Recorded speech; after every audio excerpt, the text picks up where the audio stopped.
Journey with me চ্যানেলে সবাইকে স্বাগতম। অনেকদিন পরে আজকের ভিডিও গোলকোন্ডা ফোর্ট। এটি হায়দ্রাবাদে অবস্থিত।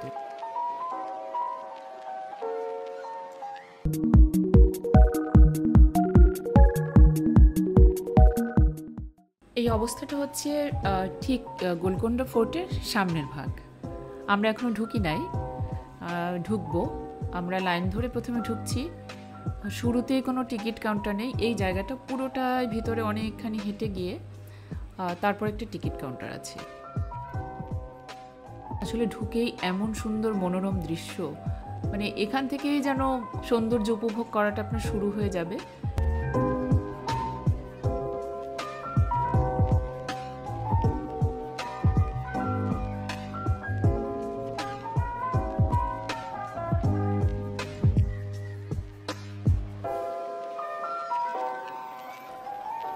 এটা হচ্ছে টিকিটের লাইন।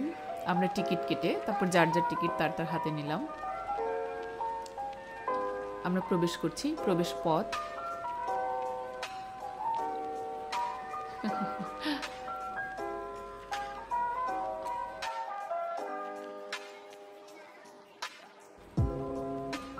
গোলকোন্ডা ফোর্টের উৎপত্তি 11 দশকে। এটি মূলত কাকাতীয় সাম্রাজ্যের প্রতাপ রুদ্র কর্তৃক নির্মিত একটি ছোট মাটির দুর্গ ছিল। দুর্গের যে প্রধান প্রবেশদ্বার, এটিকে আসলে বালা হিসার বলা হয়। এর সীমানা একটি সূক্ষ্ম খিলান রয়েছে, যা স্ক্রোলের সারি দ্বারা বেষ্টিত।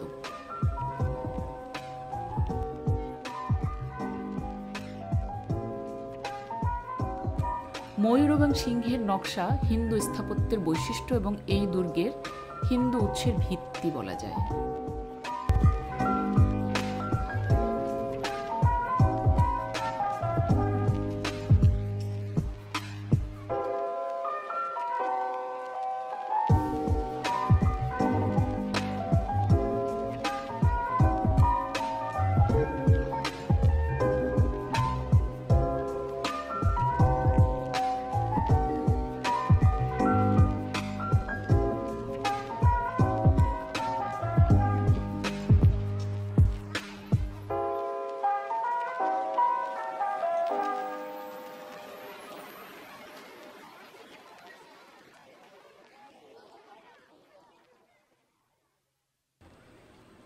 আঠেরোশো দশকের মধ্যে গোলকোন্ডা শব্দটি ইংরেজি ভাষাভাষীরা যে কোনো বিশেষ সমৃদ্ধ খনিকে বোঝাতে এবং পরে যে কোনো বিশাল সম্পদের উৎসকে বোঝাতে সাধারণভাবে ব্যবহার করতে শুরু করে।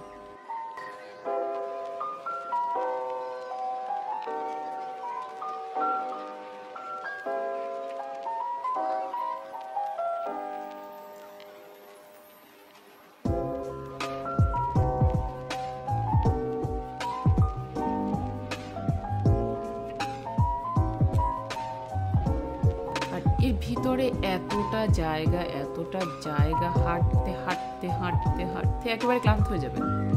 অসম্ভব সুন্দর যাকে বলে।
আভা অর্জন করে এবং বিশাল সম্পদের সমার্থক হয়ে ওঠে।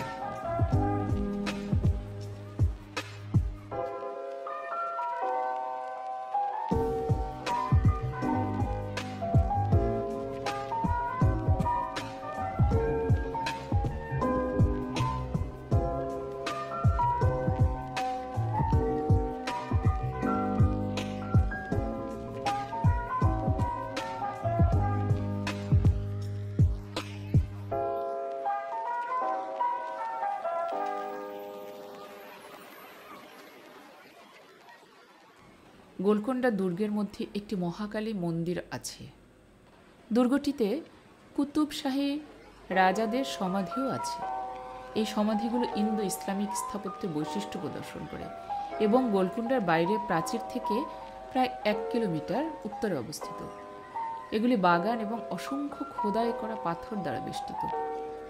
গোলকোন্ডার বাইরের দিকে দুটি পৃথক মণ্ডপ বেশ পাথুরে একটি স্থানে নির্মিত। আমরা আসলে সমস্ত জায়গা যে ঘুরে দেখেছি সেটাও নয়, খুব অল্প সময় আমাদের হাতে ছিল। ইচ্ছা আছে আমরা যদি আবার কোনো সময় পাই কখনো পুরো জায়গা ঘুরে ঘুরে খুঁটে খুঁটে সমস্ত কিছু আপনাদের দেখাবো। দুর্গের অভ্যন্তরে প্রাপ্ত অন্যান্য ভবনগুলি হল হাফসি কামান, আলসাখানা, তারামতি মসজিদ, রামদাস বন্দিখানা, উটের আস্তাবল, ব্যক্তিগত চেম্বার, মর্তুয়ারি স্নান, নাগিনা বাগ, রামশাসের কোঠা, দরবার হল, আম্বরখানা ইত্যাদি। এর অভ্যন্তরের নকশা মানে চোখ জুড়িয়ে যাবে।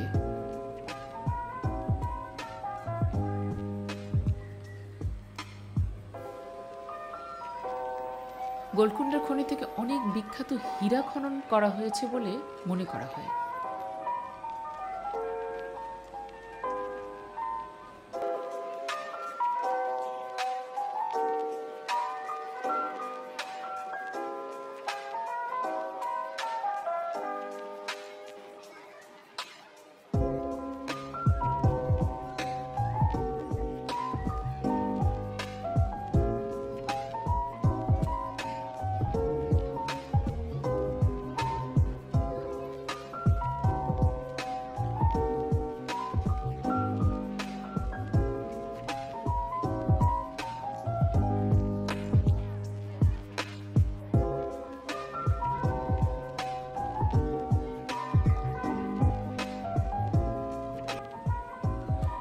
(1501 সালের দিকে শহরটিকে তার শাসনের কেন্দ্র হিসেবে প্রতিষ্ঠা করেন।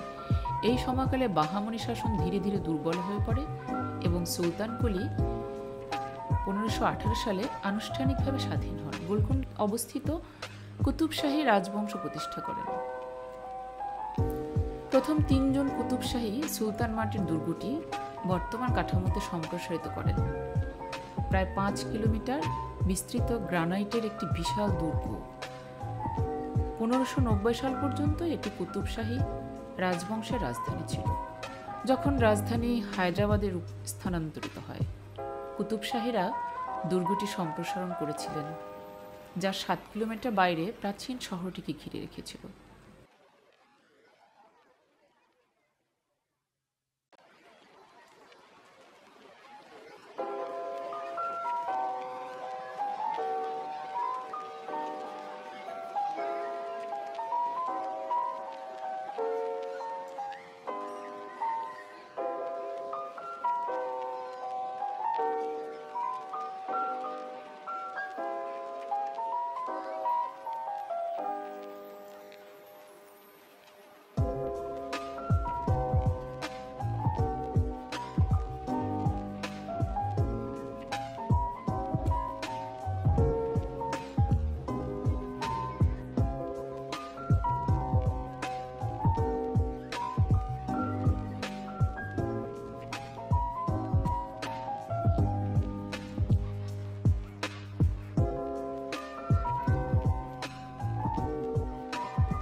পুরো জায়গাটা ঘুরে দেখার জন্য এটি হচ্ছে একটি গাইড ম্যাপ। এখানে পুরো বিস্তারিত দেয়া আছে, আপনি কোন দিকে কি পাবেন না পাবেন। আসলে লেখাগুলো এত ছোট ছোট, কাছে থেকে ধরলেও বোঝা যায় না ভালো করে।